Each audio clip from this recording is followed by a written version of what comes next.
ദീപക് ധർമ്മടം കൂടി കോഴിക്കോട്ട് നിന്ന് വിവരങ്ങളുമായി ചേരുന്നുണ്ട്. ദീപക് ധർമ്മടം, കഴിഞ്ഞ ദിവസമാണ് ഈ പോലീസിലെ തലപ്പത്തൊരു അഴിച്ചുപണി നടത്തിക്കൊണ്ടുള്ള ഉത്തരവ് വന്നത്. ഇപ്പോൾ എം.ആർ. അജിത് കുമാറിൻ്റെ ചുമതലയിലടക്കം മാറ്റങ്ങൾ വരുത്തിക്കൊണ്ട് വളരെ കുറച്ച് ദിവസങ്ങളുടെ ഇടവേളയിൽ ആ ഉത്തരവ് മാറ്റിവരികയാണ്. എന്താണ് ഇതിന് കാരണമായത് ദീപക് ധർമ്മടം? റിജിത്ത്, ഇതിൽ ഏറ്റവും പ്രധാനപ്പെട്ട കാര്യം മറ്റാരുടെയും മാറ്റങ്ങളല്ല. യോഗേഷ് ഗുപ്തയെ വിജിലൻസ് ഡയറക്ടർ സ്ഥാനത്തു നിന്ന് നീക്കം ചെയ്ത് അദ്ദേഹത്തെ ഫയർ ആൻഡ് റെസ്ക്യൂ ഓപ്പറേഷന്റെ ഡയറക്ടർ ജനറലായി നിയമിച്ചിരുന്നു. ആ നിയമനമാണ് യഥാർത്ഥത്തിൽ സർക്കാർ അതിൽ സ്റ്റിക്ക് ഓൺ ചെയ്തുകൊണ്ട് ബാക്കി എല്ലാ നിയമനങ്ങളും എല്ലാ മാറ്റത്തെയും റദ്ദ് ചെയ്തിരിക്കുന്നു, അതിനെ നിർത്തിവെച്ചിരിക്കുന്നു എന്നുള്ളതാണ്. അതായത് എല്ലാ പോലീസ് തലപ്പത്ത് വലിയ അഴിച്ചുപണി നടത്തി.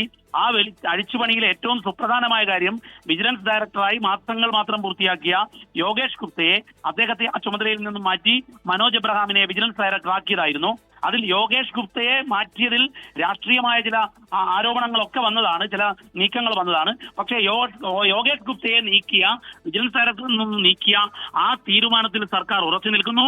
അത് തിരുത്തിയില്ല, അല്ലെങ്കിൽ അത് ഫ്രീസ് ചെയ്തില്ല, അത് മാറ്റിയില്ല. ബാക്കി എല്ലാ മാറ്റങ്ങളും, അതായത് ADGP എം.ആർ. അജിത് കുമാർ ബറ്റാലിയന്റെ ചുമതലയാണ്, സായുധ സേനയുടെ ചുമതലയിൽ നിന്നും എക്സൈസ് കമ്മീഷണറായി മാറ്റിയതാണ്. എക്സൈസിൽ വലിയ മാറ്റങ്ങൾ, വലിയ പരിഷ്കാരങ്ങൾ സർക്കാർ ലക്ഷ്യം വെക്കുന്നതിനിടയിലായിരുന്നു ആ മാറ്റം. പക്ഷേ അത് വേണ്ടെന്ന് വെച്ചിരിക്കുന്നു. മാത്രവുമല്ല, നമുക്ക് ലഭ്യമായ സൂചന അനുസരിച്ച് എം.ആർ. അജിത് കുമാറിന് എക്സൈസിലേക്ക് പോകാൻ താല്പര്യമില്ലെന്ന് സർക്കാരിനെ അറിയിച്ചിരുന്നു. അതുകൂടി കണക്കിലെടുത്തായിരിക്കാം അത്തരമൊരു മാറ്റം. മറ്റൊന്ന്, എക്സൈസിന്റെ തലപ്പത്തേക്ക് നേരത്തെ ഉണ്ടായിരുന്ന ആളെ തന്നെ തുടരാൻ അനുവദിക്കുന്നു.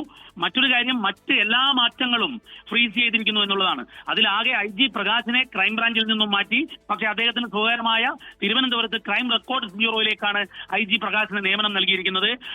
മാത്രവുമല്ല, 3 സോണിന്റെയും ക്രൈംബ്രാഞ്ച് IGയുടെ ചുമതല സർജന നൽകിയിരിക്കുന്നു. തിരുവനന്തപുരത്ത് ക്രൈംബ്രാഞ്ച് ഹെഡ്ക്വാർട്ടേഴ്സിൽ ഇരുന്നു കൊണ്ട് 3 റേഞ്ചുകളും, അതായത് എറണാകുളം, കോഴിക്കോട്, തിരുവനന്തപുരം, ഈ റേഞ്ചുകളുടെ എല്ലാം ക്രൈംബ്രാഞ്ചിന്റെ ചുമതല നൽകിയിരിക്കുന്നു. ഇതിൽ ഏറ്റവും നിർണായകമായത് യോഗേഷ് ഗുപ്തയ്ക്കെതിരെ സർക്കാർ കടുത്ത നിലപാടെടുത്ത് അദ്ദേഹത്തെ വിജിലൻസ് ഡയറക്ടർ എന്ന ഗ്ലാമർ പോസ്റ്റിൽ നിന്നും ഫയർ ആൻഡ് റെസ്ക്യൂ മേധാവിയാക്കി മാറ്റിയിരുന്നു.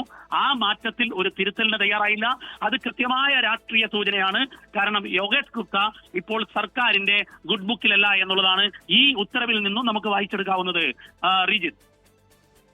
ദീപക് ധർമ്മടം, ഈ സ്ഥലം മാറ്റപ്പെട്ടവരുടെ പരാതി പ്രധാന കാരണമായി അങ്ങനെയാണോ കാണേണ്ടത് ദീപക് ധർമ്മടം?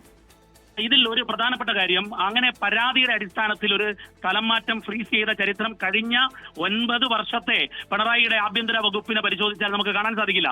പക്ഷെ അതിലപ്പുറത്തേക്ക് ചില ഘടകങ്ങൾ കൂടി കണക്കിലെടുത്തു. മാത്രവുമല്ല, ഇതിൽ എല്ലാവരും ഒരുമിച്ച് പോയി പരാതിപ്പെടാൻ സാധ്യതയില്ല. കാരണം ഇതിൽ നല്ല പോസ്റ്റിംഗ് കിട്ടിയ ആൾക്കാരുണ്ട്. കാരണം വെങ്കടേഷിനെ അദ്ദേഹം ലോ ആൻഡ് ഓർഡറിലേക്ക് മാറ്റിയിരിക്കുന്നു. വെങ്കടേഷിന് അഡീഷണൽ ചാർജായി ക്രൈംബ്രാഞ്ച് ADGPയുടെ ചുമതലയാണ് നൽകിയിരിക്കുന്നത്. ഇത് കൂടാതെ തന്നെ ഹെഡ്ക്വാർട്ടേഴ്സിന്റെ ചുമതല വഹിക്കുന്ന അഡ്മിനിസ്ട്രേഷൻ ADGP ശ്രീജിത്തിന് സൈബർ ക്രൈമിന്റെ ചുമതല കൂടി നൽകിയിരിക്കുന്നു. ഇതിൽ ഏറ്റവും നിർണായകം, ഈ പരാതിക്കപ്പുറത്തേക്ക് കൃത്യമായി യോഗേഷ് ഗുപ്തയ്ക്കെതിരെ സർക്കാർ എടുത്ത ആ നിലപാടിൽ സർക്കാർ ഉറച്ചു നിന്നു. ബാക്കി എല്ലാവരുടെയും മാറ്റങ്ങളിൽ ഒരു പുനഃപരിശോധന സർക്കാർ നടത്തി എന്നതാണ് നമുക്ക് വ്യാഖ്യാനിക്കാവുന്നത്. റിജിത്ത്, ശരി. ദീപക് ധർമ്മടവും ഷഫീദ് റാവുത്തറും വിവരങ്ങൾ നൽകുകയായിരുന്നു. ചുമതല മാറ്റം സംബന്ധിച്ച് കഴിഞ്ഞയാഴ്ചയാണ് പോലീസ് തലപ്പത്തെ അഴിച്ചുപണിയുമായി ബന്ധപ്പെട്ടുള്ള ഉത്തരവ് പുറത്തിറങ്ങിയത്. അതിലാണിപ്പോൾ മാറ്റം വന്നിരിക്കുന്നത്. പോലീസ് തലപ്പത്ത് വീണ്ടും അഴിച്ചുപണി ഉണ്ടായിരിക്കുന്ന MR. Ajith Kumar armed police battalion ചുമതലയിൽ തുടരും. നേരത്തെ അജിത് കുമാറിനെ എക്സൈസ് കമ്മീഷണറായി നിയമിച്ചിരുന്നു. അതിലടക്കം മാറ്റങ്ങൾ വരുത്തിക്കൊണ്ടാണ് സർക്കാരിൻ്റെ പുതിയ ഉത്തരവ് പുറത്തു വന്നിരിക്കുന്നത്.